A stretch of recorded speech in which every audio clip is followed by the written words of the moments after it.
Salut, salut tout le monde. Bon, alors il y a eu le raz-de-marée aux européennes, il y a eu l'union des gauches, c'est prétendument les gens qui avaient rien à voir. On nous disait c'est pas pareil. Raphaël Glucksmann qui disait jamais je ferai d'alliance avec la France insoumise. Et Marion Maréchal qui disait mais non, c'est pas pareil, le RN, moi j'en peux plus.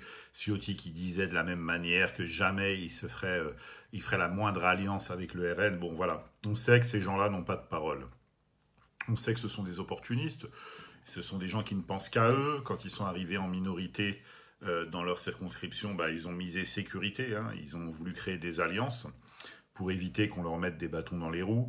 Et donc voilà, ils sont en train de ménager leurs propres intérêts. Je veux dire, objectivement, ils ne se soucient pas beaucoup du sort de la France et des Français, il ne faut pas se mentir. Alors, là, je vois toutes les personnes qui prenaient un malin plaisir à parler les pseudo-francophobes, ceux qui traitaient les autres d'arabes de service, etc., à tout va, se mettre un petit peu en branle-bas de combat, comme qui dirait, pour dire qu'il y a un danger imminent, que l'extrême droite arrive au pouvoir et autres. Donc, du coup, il faut se mobiliser, bien entendu. Alors, il faut voter prétendument pour l'Union populaire, le Front populaire. Alors, appellation extrêmement prétentieuse. Ceux qui connaissent l'histoire de Léon Blum et de Léo Lagrange. Bon, voilà, le Front populaire élu en 1936 sur une période d'avant-guerre, donc j'espère qu'on n'en est pas là. Mais en tout cas, une période qui était extrêmement prolifique en matière de, bah, voilà, de congés payés, d'avantages, d'avancées sociales, etc., de pouvoir d'achat, ce qui n'a rien à voir avec la situation d'aujourd'hui. Aujourd'hui, c'est un front populaire qui s'opposerait historiquement au nouveau nazisme qui serait le Front National. Le Rassemblement National, avec ses alliés, des républicains donc, et de Reconquête. Alors, de ce qui reste en tout cas de Reconquête. Alors, bon, je veux dire, c'est ma position par rapport à tout ça. Pour moi, c'est pas un argument viable. C'est-à-dire que le fait de dire tu vas voter pour tel candidat par défaut parce que tu dois avoir peur de celui d'en face, ça fonctionne pas. Moi, je suis plutôt, si c'est les deux choix qui s'offrent à moi je m'abstiens. Je ne vote pas. Je vous le dis honnêtement. Je ne vote pas pour un candidat qui me dit mais tu sais je suis le moins pire des deux et comme tu es arabe bah, si tu veux continuer à en gros à avoir une double nationalité à pouvoir aller en vacances ça marche pas, je veux dire, c'est fini, ça y est, le Front républicain, ça n'existe plus. Moi, je suis pour, c'est mon tempérament, je suis pour une forme de lucidité permanente où bah, moi je demande à un candidat qu'est-ce que tu fais pour moi. Je veux dire, me dire qu'il y a, ouais, je sais qu'il y a le Rassemblement national en face, mais vous savez, alors je parle plus trop en ces termes, mais l'ancien policier a travaillé en patrouille, en équipe, etc., avec des gens qui étaient de véritables, je veux dire, des véritables partisans. Allez, on va rester poli, je vais pas, mais des gens qui étaient voilà, on va appeler ça des patriotes convaincus, des partisans du RN, voire de Zemmour, hein. Il y en avait au SRT, il y en avait à la PAF, il y en avait en sécurité publique, il y en avait partout. Je les ai croisés partout dans la police. Ils n'ont jamais attendu que le RN soit au pouvoir pour pouvoir te nuire. Je veux dire, les fois où ils ont voulu te contrôler, te mettre en tôle, regardez l'affaire Michel Zecler, etc. C'est des gens, s'il n'y avait pas eu la caméra, je le redis sur Zecler, il allait en prison pendant 5 ans. Et les policiers étaient qualifiés de victimes, parce que soi-disant, ils les avaient outragés, etc. Donc, tu vois, les gens, en fait, alors, je parle pas que des policiers, je parle maintenant des profs racistes, parce qu'il y a des profs qui votent à l'extrême droite, hein, ils sont pas tous à gauche, il faut pas se mentir, de la petite secrétaire administrative au cadre, ou au militaire, ou au commerçant, ou au mec qui a une responsabilité qui va bloquer des CV comme ça de façon totalement, je veux dire, anarchique et opaque. Tous les mecs comme ça qui nous ont tous, depuis des dizaines d'années et des décennies, qui nous ont tous nui dans l'ombre, qui nous ont toujours détestés, mais qui ont utilisé toutes sortes de prétextes et de combines pour empêcher l'intégration et l'ascension des Français d'origine étrangère, ils n'ont jamais eu besoin que le RN soit au pouvoir pour nous nuire. Et les gens qui étaient au pouvoir, qui sont en train de pleurer aujourd'hui pour qu'on vote pour eux, ils n'ont jamais rien fait pour en empêcher. Je veux dire, moi, les fois où j'ai eu les plus grosses difficultés avec les fachos de la police, c'était sous la gauche. C'était François Hollande qui était président et c'était Manuel Valls qui était au pouvoir. Après, il y a eu Macron, bien sûr, son digne successeur. Parce que là, il se présente, François Hollande, en Corrèze, mais il nous prend pour qui? Je veux dire, Macron était son ministre, c'était son ministre des Finances. Donc, et aujourd'hui, on a l'impression que c'est son opposant principal. Je veux dire, il faut arrêter les conneries.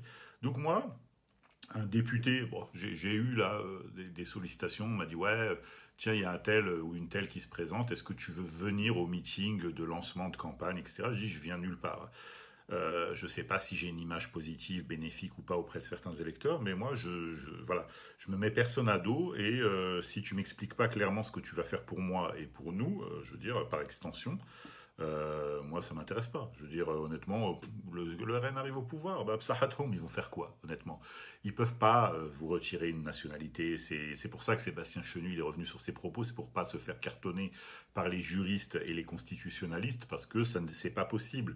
Toi, tu peux retirer la nationalité de ton pays à tes ressortissants. euh, de façon très hypothétique, mais tu peux pas forcer un autre pays à retirer, par exemple, allez, puisqu'ils aiment bien l'Algérie, tu peux pas aller contacter les autorités algériennes en disant, hop, hop, hop, vous retirez la nationalité algérienne à votre ressortissant binational qui vit chez nous.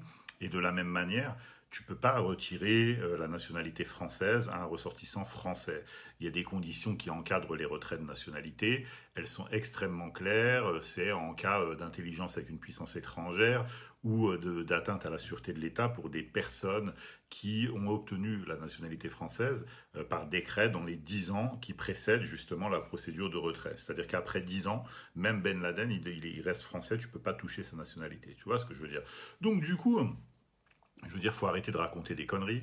Le droit du sol, je veux dire, pour moi, c'est pas d'actualité. Moi, mes enfants sont pas nés, sont pas français du droit du sol. Ils sont français parce qu'ils sont de parents français. Mes enfants à moi, ils ont accessoirement deux parents, mais un seul aurait suffi français, qui leur autorise le droit d'avoir la nationalité française. Mes enfants et mes petits-enfants ne seront pas français de par le droit du sol. Je veux dire, le droit du sol, il concerne quelques migrants qui viendraient en couple s'installer en France et qui feraient des enfants ici.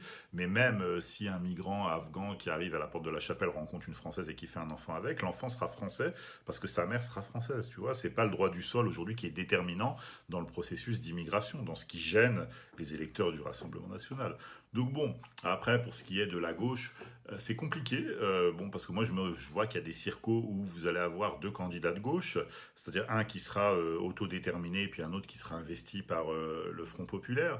De l'autre côté, vous avez des gens qui vont être sur le rassemblement de la droite, c'est-à-dire RN plus républicains Ciotti, mais vous allez avoir aussi des républicains non Ciotti qui vont se présenter. Donc vous allez avoir quatre listes, et pour peu qu'il y ait un Reconquête ou un ou deux indépendants, vous allez vous retrouver avec une brochette de 6 ou 7 candidats. Donc je veux dire, bon, le rassemblement, il n'est pas là. Hein. Objectivement, ça va diviser les voix, ça va se jouer sur le second tour, il va y avoir des accords, des retraits, des triangulaires, des quadrangulaires, bon voilà quoi, je veux dire des ballottages un petit peu partout, mais je veux dire honnêtement, c'est voilà quoi.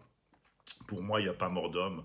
Honnêtement, moi, ça me fait rire. Je veux dire, au contraire, c'est quoi? J'ai même envie de dire, allez, bah, qui prennent le pouvoir, le Rassemblement national, comme ça, les masques vont tomber. Puisque j'ai regardé un tweet là de Georges Malbruno qui dit que apparemment, là, Jordan Bardella, il est en train de recevoir les candidats pour diriger les administrations. Apparemment, il y a plein d'avocats, il y a plein de cadres administratifs, de hauts fonctionnaires, etc., qui font la queue pour se porter candidat à mener la politique de Jordan Bardella. Donc comme ça, les masques ils vont tomber. Comme ça, on saura à qui on a affaire. Parce que là, les gens, ils sont tous de gauche quand tu discutes avec eux au bistrot, mais dans l'isoloir, voilà, c'est une autre histoire. Et puis dans ton dos aussi, ça y va. Mais je veux dire, bon, ils vont faire quoi? Ils vont discriminer la préférence nationale? C'est pas déjà le cas?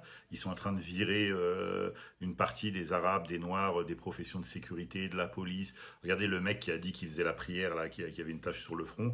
Il avait jamais commis de délit de sa vie. Ils l'ont dit, ouais, mais t'es musulman pratiquant, on te prend pas dans la police, etc. Je veux dire, ils le font partout, ce truc-là. Ça y est, je veux dire, ça s'est fait sous Macron et sous la gauche, ça s'est pas fait sous le RN. Donc ils vont faire quoi de plus? Honnêtement, ils vont faire quoi?